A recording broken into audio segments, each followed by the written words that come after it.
I was a bit scared to start with journalism because the field is going to die out.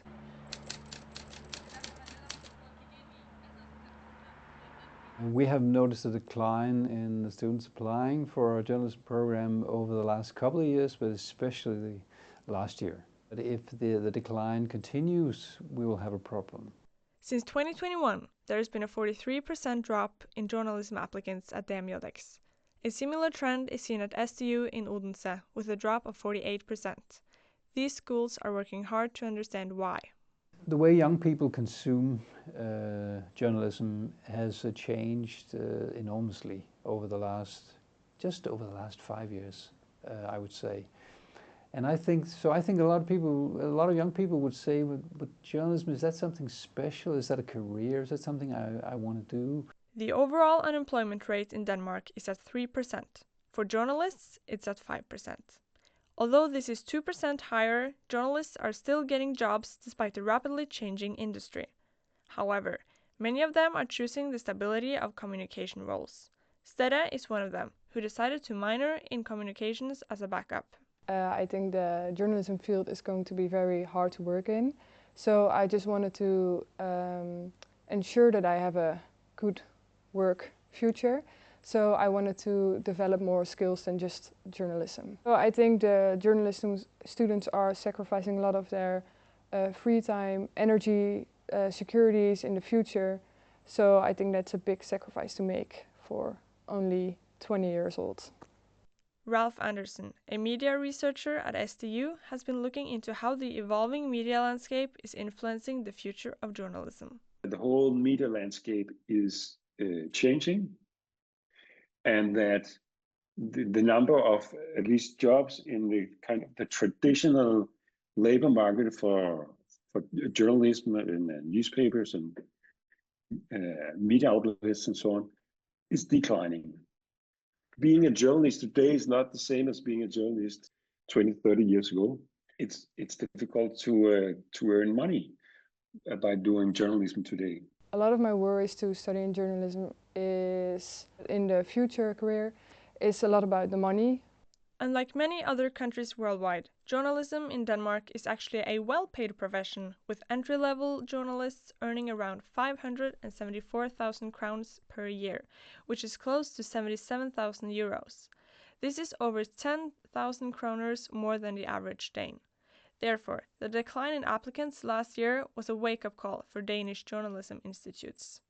If less people apply for journalism school, then there will be a smaller pool to choose from, and obviously maybe the number of journalists or the entire field of journalists will be less diverse.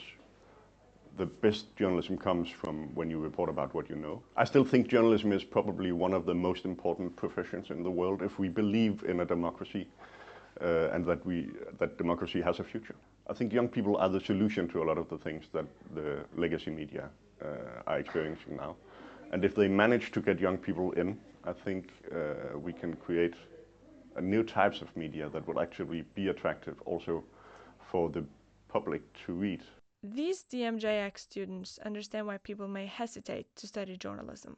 Right now I was reading our paper and it's like this tabloid media is cutting down like 15 positions, and this media is being sold to like another company, and like it doesn't really look good when you look in our papers. Yeah. Young people are maybe distancing themselves more to news and journalism, classic journalism in general. That's a problem. That's why we're talking so much about constructive journalism, because it's all very negative, and it's a known fact that young people are getting more and more reluctant to read and see classic news and stuff. I think is part of the reason why it's not romanticized to be a journalist the same way that maybe it used to be. Especially young people, they're getting their news from the internet and social media. Anybody can do that. Mm-hmm. Anybody can produce news on social media. So maybe young people they can't find the reason to study journalism and be a journalist if you can just log on your Instagram page and be a journalist yourself. I think journalism today is something you see in a feed. together with all kinds of other kinds of information, and a lot of that information also looks like journalism. With the overwhelming amount of misinformation circulating on social media, trust in news is declining worldwide. However, 57% of Denmark trusts the media, ranking them the fourth most trusting nation overall. Denmark is one of the less corrupted countries in the world. So in that way, there's still a lot of trust to journalists and media in general. This shows that it isn't due to a lack of confidence in journalism that school applications are declining. So, if the unemployment rate is low, Danes trust their media, and journalists are paid well, it looks like journalism could have a future in Denmark after all. I mean, I'm pretty not secure in it, I would say, but I'm pretty, I'm optimistic. I think there will always be room for journalism.